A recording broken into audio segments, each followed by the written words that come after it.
Exodus chapter 17. The whole Israelite community set out from the desert of Sin, traveling from place to place as the Lord commanded. They camped at Rephidim, but there was no water for the people to drink. So they quarreled with Moses and said, "Give us water to drink." Moses replied, "Why do you quarrel with me? Why do you put the Lord to the test?" But the people were thirsty for water there, and they grumbled against Moses. They said, "Why did you bring us up out of Egypt to make us and our children and our livestock die of thirst?" Then Moses cried out to the Lord, "What am I to do with these people? They are almost ready to stone me." The Lord answered Moses, "Go out in front of the people. Take with you some of the elders of Israel, and take in your hand the staff with which you struck the Nile, and go. I will stand there before you by the rock at Horeb. Strike the rock, and water will come out of it for the people to drink." So Moses did this in the sight of the elders of Israel. And he called the place Massah and Meribah, because the Israelites quarreled, and because they tested the Lord, saying, "Is the Lord among us or not?"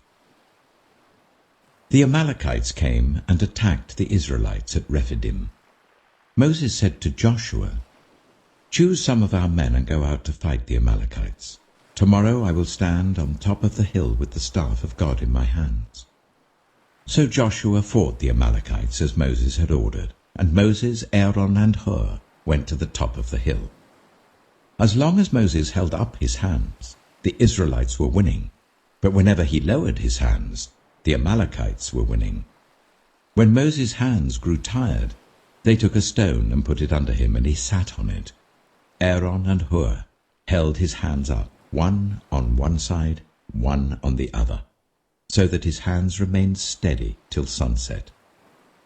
So Joshua overcame the Amalekite army with the sword. Then the Lord said to Moses, "Write this on a scroll as something to be remembered, and make sure that Joshua hears it, because I will completely blot out the name of Amalek from under heaven." Moses built an altar and called it, "The Lord is my banner." He said, because hands were lifted up against the throne of the Lord will be at war against the Amalekites from generation to generation. Luke chapter 20. One day, as Jesus was teaching the people in the temple courts and proclaiming the good news, the chief priests and the teachers of the law, together with the elders, came up to him. "Tell us by what authority you are doing these things," they said. "Who gave you this authority?"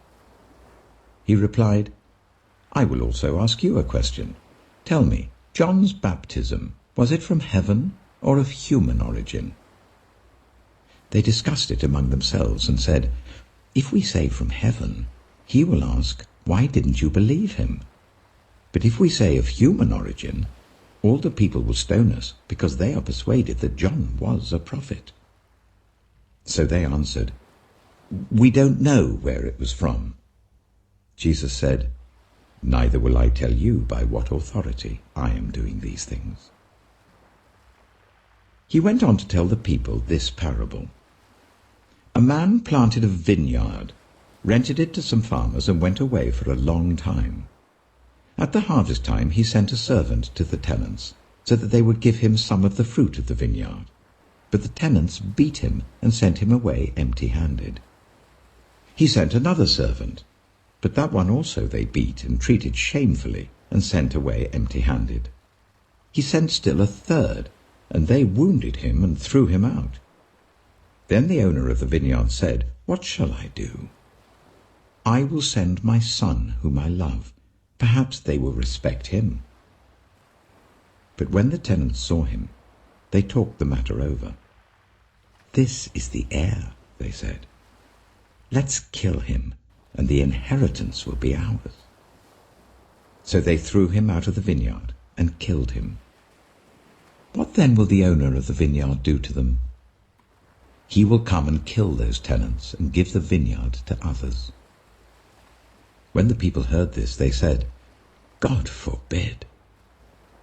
Jesus looked directly at them and asked, "Then what is the meaning of that which is written? The stone the builders rejected has become the cornerstone. Everyone who falls on that stone will be broken to pieces. Anyone on whom it falls will be crushed." The teachers of the law and the chief priests looked for a way to arrest him immediately, because they knew he had spoken this parable against them. But they were afraid of the people. Keeping a close watch on him, they sent spies who pretended to be sincere. They hoped to catch Jesus in something he said, so that they might hand him over to the power and authority of the governor. So the spies questioned him. "Teacher, we know that you speak and teach what is right, and that you do not show partiality, but teach the way of God in accordance with the truth. Is it right for us to pay taxes to Caesar or not?" He saw through their duplicity and said to them, "Show me a denarius. Whose image and inscription are on it?"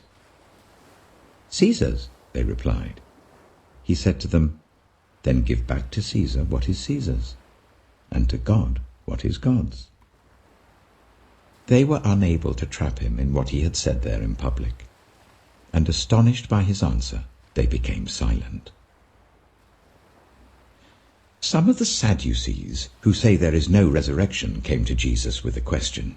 "Teacher," they said, "Moses wrote for us that if a man's brother dies and leaves a wife but no children, the man must marry the widow and raise up offspring for his brother. Now there were 7 brothers. The first one married a woman and died childless.